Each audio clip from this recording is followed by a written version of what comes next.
আসসালামু আলাইকুম। আমার চাকরি প্রত্যাশী ভাই ও বোনেরা, আশা করি সকলে ভালো আছেন। প্রতিরক্ষা মন্ত্রণালয়ের আয়ত্তাধীন প্রতিষ্ঠান বাংলাদেশ সেনানিবাস, যেটা মিলিটারি ইঞ্জিনিয়ার সার্ভিস, এখানে কিন্তু নিয়োগ বিজ্ঞপ্তি প্রকাশ করছে, সকলেই জানেন।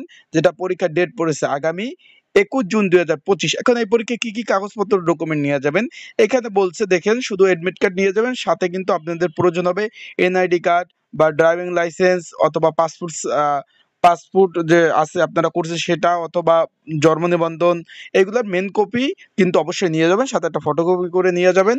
আর আপনার অবশ্যই এখানে কিন্তু সুন্দরভাবে লিখে দিচ্ছে এডমিট কার্ড নিয়ে পরীক্ষার হলে যাবেন।